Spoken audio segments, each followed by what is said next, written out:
Hello everyone, welcome to our YouTube channel. Start करते हैं EVS की यूनिट 5। इससे पहले वीडियोस नहीं देखी है तो प्लेलिस्ट में जाइए, वीडियोस देख लीजिए। प्लेलिस्ट का लिंक डिस्क्रिप्शन में भी है और प्लेलिस्ट में जाओगे आपको इजीली ही प्लेलिस्ट मिल जाएगी एनआईओएस नोट्स या समरी के नाम से, ठीक है। तो वहाँ पे जाके आप सारी वीडियोस देख लीजिएगा, एक बार अपना रिवीजन करते रहिएगा। पीडीएफ का लिंक डिस्क्रिप्शन में मिल जाएगा, वहाँ से आप पीडीएफ डाउनलोड कर लीजिएगा। स्टार्ट करते हैं यूनिट 5 को, जिसमें हम बात करेंगे पर्यावरण अध्ययन, शिक्षण अधिगम हेतु उपागम, क्रिया आधारित अधिगम एवं सहयोगी अधिगम के बारे में, ठीक है। तो स्टार्ट करेंगे।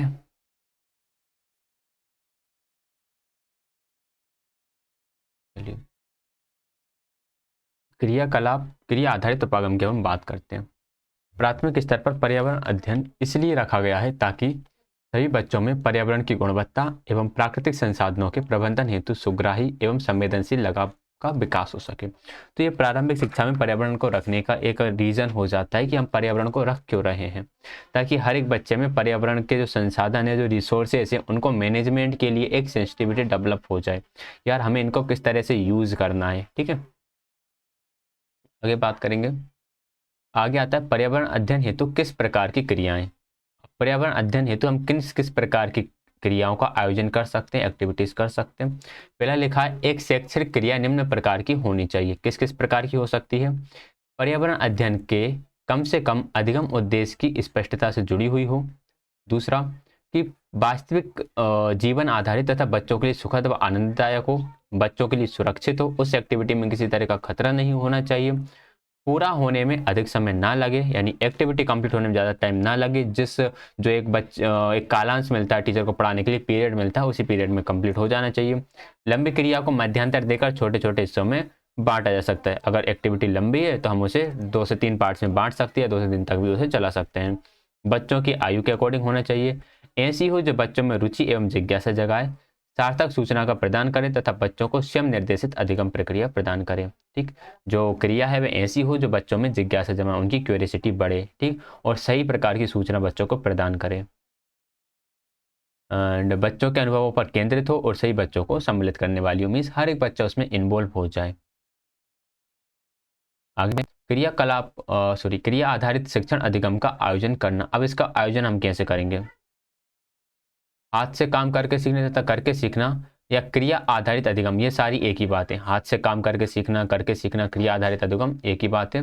ये अनुभव आधारित अधिगम की प्रक्रिया के भाग हैं। तो अनुभव आधारित प्रक्रिया के भाग के अंदर ही आएगा। देखो, जब व्यक्ति हाथ से कर रहा होगा तो अपने अनुभवों का यूज कर रहा होगा, करके सीख रहा है मतलब अपने अनुभवों का यूज कर रहा है, क्रिया आधारित अधिगम में भी अपने अनुभवों का यूज कर ही रहा है। अगर हम आगे बात करें कि प्रभावी सक्रिय अधिगम के लिए विभिन्न शिक्षक विधियों का उपयोग करना आवश्यक है। ये ऐसी होनी चाहिए कि रुचि जागृत करें, जिज्ञासा उत्पन्न करें, सूचनाओं को प्रदान करें, सूचनाओं को व्यवस्थित रूप से संशोधित करने के योग्य बनाएं, नीति एवं व्यवहार के नियम बनाने में सहायता करें तथा अंततः संसार को सुधारने के लिए सकारात्मक क्रिया की ओर ले जाएं। तो ये हो गई क्या विशेषता हो गई क्रिया आधारित अधिगम जो है, उसमें किन किन चीज़ों को क्या क्या मीन्स उनकी क्वालिटी क्या होना चाहिए। रुचि जागृत करने वाली होनी चाहिए, जिज्ञासा उत्पन्न करने वाली होनी चाहिए, सूचनाएं प्राप्त हो, व्यवस्थित रूप से संशोधित करने के योग्य बनाए उन्हें, ठीक है। ये सारी चीज़ें एक एक्टिविटी में शामिल होना चाहिए। आगे बात करें, क्रिया आधारित अधिगम हेतु 4 चरण हैं। जब आप क्रिया आधारित अधिगम कराते हो तो उसकी 4 स्टेजेस है। सबसे पहले नियोजन, जैसे हम बोलते हैं प्लानिंग। प्लानिंग में यह महत्वपूर्ण है कि उन अधिगम क्रियाओं की पहचान कर लिया जाए जो उस नियोजित क्रिया द्वारा प्राप्त किए जाएंगे। उन अधिगम उद्देश्यों की पहचान कर ली जाए, मतलब कि क्या क्या ऐसे ऑब्जेक्टिव्स हैं जो हम प्राप्त कर सकते हैं इस एक्टिविटी के द्वारा। जब आपको विभिन्न संसाधनों की सूची बनाने तथा प्रबंध करने की आवश्यकता है। अब भाई, आपका जब आप एक्टिविटी कर रहे हो तो उसके लिए कुछ रिसोर्सेज चाहिए रहेंगी, तो उनकी एक लिस्ट बनाओ, उनको मैनेजमेंट करने की आवश्यकता है कि उसमें क्या क्या चीज़ें लगने वाली हैं, लोग कितने लगने वाले हैं। क्रिया के बाद संक्षिप्त चर्चा की योजना भी आपके द्वारा बनाई जानी चाहिए। भाई एक्टिविटी होगी, अब एक्टिविटी के बाद हम एक छोटा सा डिस्कशन रखेंगे, उस डिस्कशन की प्लानिंग भी हमें पहले ही करना पड़ेगा। ये तो होगी क्या, नियोजन, यानी सबसे पहले हमने प्लानिंग कर ली। प्लानिंग करने के बाद अब हम कर रहे हैं क्रिया को संचालित। जब हम एक्टिविटी को संचालित कर रहे हैं तो हमें कैसे कैसे करना पड़ेगा। सबसे पहले तो हम क्रिया को शुरू करेंगे। क्रिया को शुरू करना, बच्चों को क्रिया से अवगत कराएं, उनको एक्टिविटी के बारे में बताएं, उसके अर्थ उद्देश्यों के बारे में बताएं, उसमें क्या भूमिका होगी, कितना समय लगेगा, मूल्यांकन यदि है तो उसका वर्णन करें। मतलब अगर लास्ट में आप उसको इवेल्युएट भी कर रहे हो तो बच्चों को बताओ। जैसे आप ऐसी एक्टिविटी कर सकते हो जिस एक्टिविटी के बाद आप ये देखना चाह रहे हो कि कौन सा बच्चा कितना क्रिएटिव है, तो ये आप बच्चों से बोल सकते हो कि हम लास्ट में इस तरह का चेक करेंगे, कितना टाइम लेगा, सब कुछ उन्हें क्लियर कर दो ताकि उनके माइंड में किसी तरह का डाउट ना रहे। फिर आते हैं क्रिया करवाएं। पहले तो क्रिया को शुरू करा दिए, अब आप एक्टिविटी ही करवा रहे हो। ठीक, जब एक बार आपने शुरुआत कर दी है तो आपकी भूमिका इस बात को सुनिश्चित करने की है कि बच्चों से जो आप करवाना चाह रहे हैं बच्चे सार्थक रूप से उसे करने के योग्य हों। ठीक, बच्चे के लेवल के अकॉर्डिंग एक्टिविटी हो, बच्चे उसे कर सकें, ऐसी एक्टिविटी हो। ऐसी ना हो कि आप छोटा 2 साल मतलब आप फर्स्ट क्लास में ले रहे हो और उससे बोल रहे हो कुछ क्रिएटिव बनाने का, मतलब कोई बहुत आप एज्यूम कर रहे हो बहुत अच्छी ये पेंटिंग बना दे। भाई एक फर्स्ट क्लास का बच्चा है, अभी तो पेन पकड़ना सीख रहा है, कुछ भी ड्रॉ करता है, अगर वो थोड़ा भी इफेक्टिव लगता है तो वो हम उसे प्रोत्साहित ही करेंगे। ठीक, कुछ उसके सामने ऐसा टास्क नहीं रख देंगे बड़ा सा कि यार तुम्हें ये करना है। ठीक है, कोई बड़ा सा टास्क नहीं रखना आपको उनको। क्रिया का समापन कराएं। यह अवधि इसलिए महत्वपूर्ण है क्योंकि इसमें अधिगम को संगठित या समेकित करना होता है। इसमें इस बात की आवश्यकता पड़ सकती है कि बच्चे अपने अनुभवों के बारे में चिंतन मनन करें तथा पर्यावरण अध्ययन को पहचानते हुए उद्देश्यों से जुड़ी हुई सीख उनमें से निकाल पाएं। ये थोड़ा सा स्टेटमेंट बड़ा था, इस स्टेटमेंट को हम एक बार और पढ़ते हैं कि इसमें इस बात की आवश्यकता पड़ सकती है कि बच्चे अपने अनुभवों के बारे में चिंतन मनन करें। बच्चे ने एक्टिविटी के दौरान जो एक्सपीरियंस करे उसके बारे में वो थिंकिंग कर सकें तथा पर्यावरण अध्ययन के पहचाने हुए उद्देश्यों को पर्यावरण अध्ययन के पहचाने हुए उद्देश्यों से जुड़ी हुई सीख उसमें से निकाल पाए। अब भाई जो जो उद्देश्य थे या जो जो एक्टिविटी करा उस एक्टिविटीज में से बच्चे ने क्या सीखा, उस सीख को बच्चा निकाल पाए, ये आएगा क्रिया समापन के अंदर। ठीक है, अध्यापक क्रिया की वास्तविक जीवन की क्रियाओं से कड़ी को जोड़ पाए, आगे के लिए दिशा प्रदान करके भी क्रिया का समापन कर सकता है। यह अब इसलिए महत्वपूर्ण है क्योंकि इसमें बच्चे ने अनुभव प्राप्त किए, उन्हें अपनी पाठ्य पुस्तक में पढ़ा है, उसे संवाद स्थापित किया है, तो ये क्रिया समापन का कार्य हो जाएगा। देखो 3 स्टेजेस थी। सबसे पहले स्टेज में हमने ये देखा नियोजन, दूसरे में हमने देखा क्रिया को संचालित कराना, और थर्ड में हम देख रहे हैं कार्य का मूल्यांकन। जो भी आपकी एक्टिविटी हुई फिर आपको उस एक्टिविटी का मूल्यांकन करना है, ये आपका निर्णयात्मक मूल्यांकन के अंदर आ जाएगा। प्रक्रिया पर पुनर्विचार करना, पुनर्विचार में आप ये देखोगे कि क्या कमी रह गई है, क्या अच्छा हुआ है, हम कौन सी चीज़ सुधार सकते हैं, और एक कौन सा अच्छा मूवमेंट था जिसे हम कौन सी अच्छी बात थी इस एक्टिविटी में जिसे हम आगे आने वाली एक्टिविटीज़ में भी यूज कर सकते हैं। तो ये हो गया क्रिया पर पुनर्विचार करने पर। ठीक है, क्रिया आधारित अधिगम को कार्यान्वित करना। अब क्रिया आधारित अधिगम को कार्यान्वित हम किस किस तरह से कर सकते हैं तो देख लेते हैं। क्रिया आधारित अधिगम को प्रभावी रूप से करने के लिए एक अध्यापक, अब एक अध्यापक को क्या क्या होना चाहिए भाई, मेन तो वही है ना, टीचर ही, अब मेन काम तो वही करा रहे हैं। ठीक है, पूरा एक्टिविटी उसी को कराना है। अगर इसमें बात करें तो सबसे पहले आता है कक्षा में सकारात्मक पर्यावरण का सृजन करना जिसमें प्रोत्साहन मिलता है तथा सार्थक रूप से चुनौतीपूर्ण भी होता है। जो आप पॉजिटिव एनवायरनमेंट, ऐसा पॉजिटिव एनवायरनमेंट प्रोडक्ट डेवलप करो उसमें एक तो बच्चे उसको लेके मोटिवेट भी हों, साथ में उनके लिए थोड़ा सा चैलेंजिंग भी लगे।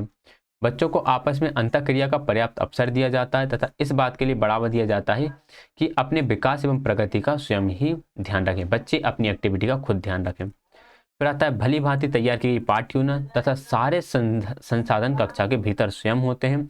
जितनी भी एक्टिविटीज़ के लिए हमें रिसोर्सेज चाहिए वो कक्षा के अंदर ही होते हैं, बस हमें उन्हें पहचानने होता है। वह सब उचित प्रयोग पर्यावरण अध्ययन के उद्देश्यों तथा अवधारणाओं के साथ जोड़ने के लिए करता है। काफ़ी अनुदेशन क्रियाएं प्रदान करता है जो कि बच्चों के जीवन से संबंध रखती हैं। आगे बढ़ेंगे। प्रत्येक बच्चे की व्यक्तिगत, सामाजिक, भावात्मक तथा शैक्षणिक आवश्यकताओं को ध्यान में रखते हुए अभिप्रेरित एवं संकेंद्रित रहने में सहायता प्रदान करता है। पाठ को दोहराता है, पुनर्निवेशन यानी फीडबैक प्रोवाइड कराता है, बच्चों को विचारने के लिए चुनौतियां देता है। तो ये सारे काम होगा टीचर के, कि टीचर इन इन चीज़ों का ध्यान में रखेगा जब वो एक एक्टिविटी को करा रहा होगा।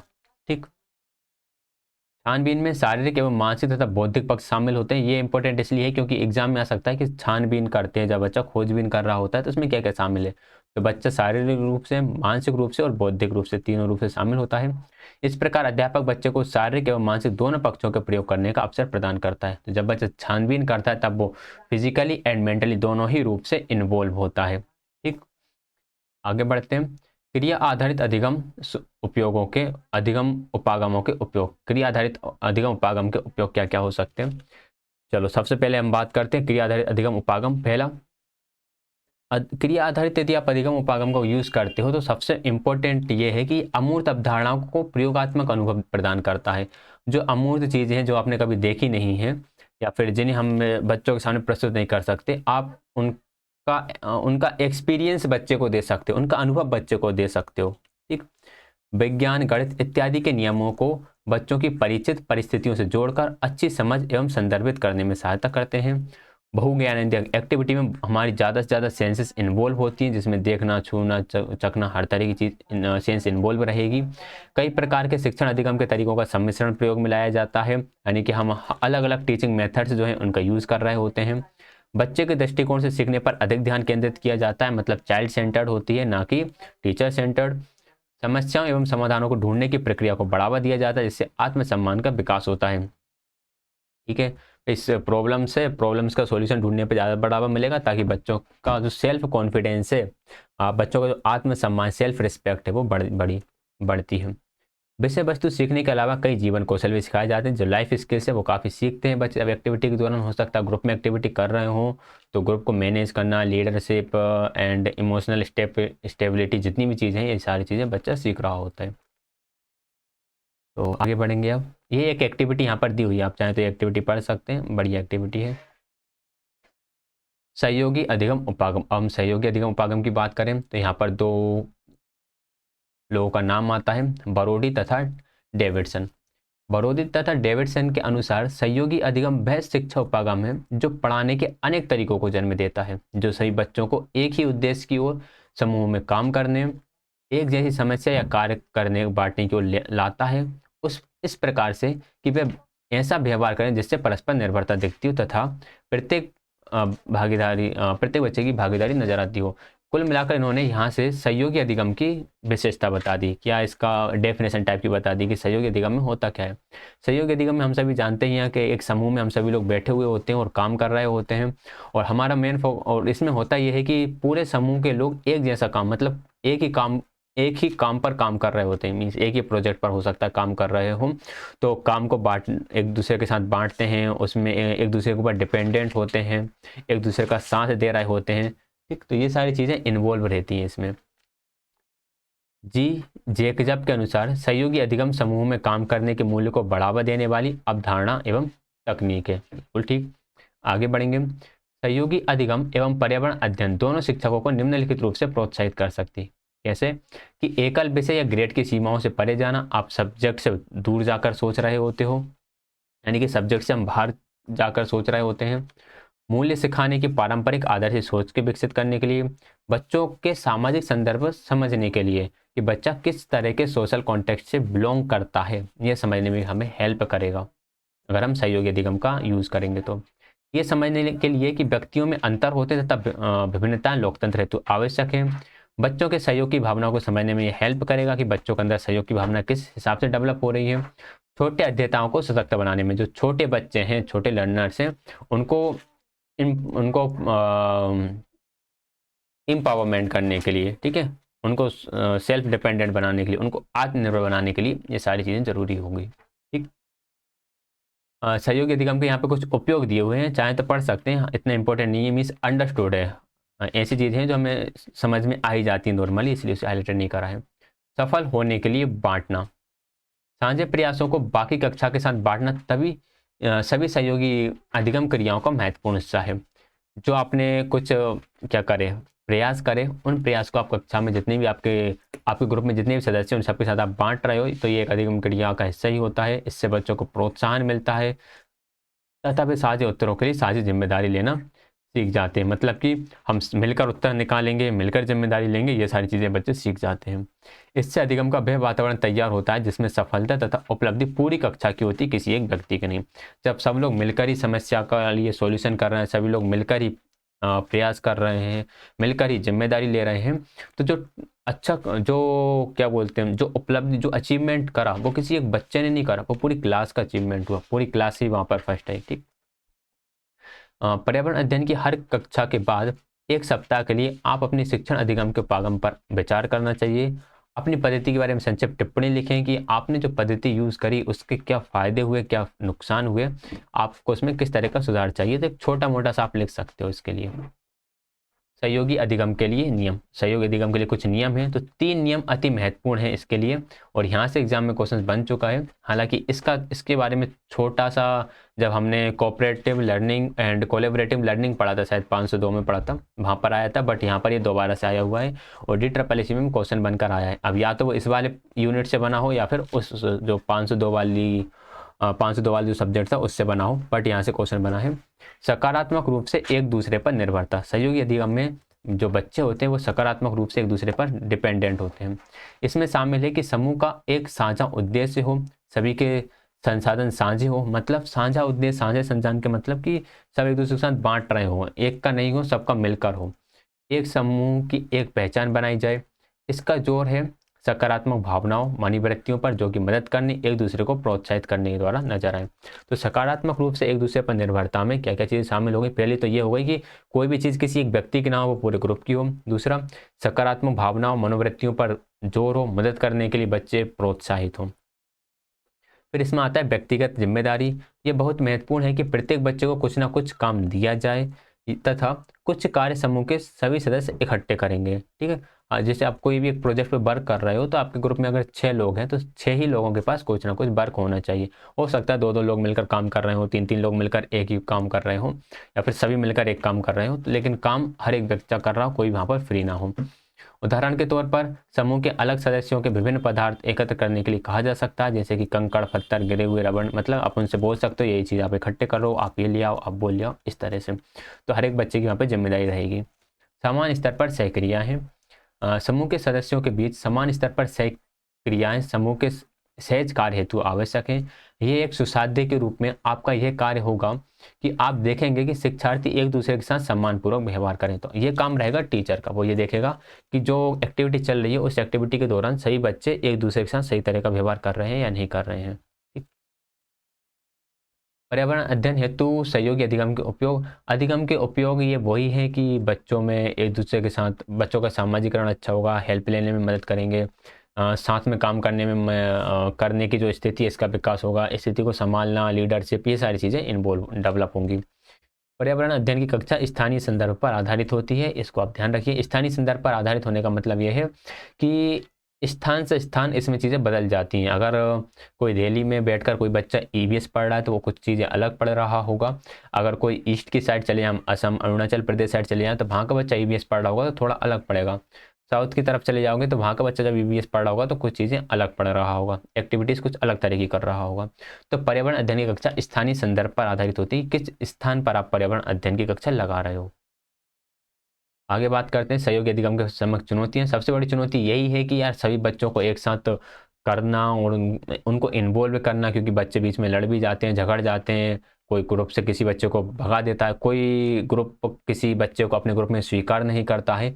तो ये सारी चुनौतियाँ आती है टीचर के बीच में।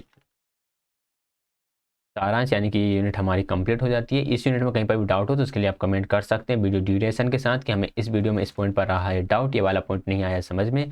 बाकी टेलीग्राम चैनल ज्वाइन कर लीजिएगा, वीडियो को लाइक शेयर, चैनल को सब्सक्राइब कर लीजिएगा। कोई भी डाउट हो तो उसके लिए कमेंट कर दीजिएगा। वीडियो देखने के लिए आप सभी का बहुत बहुत धन्यवाद।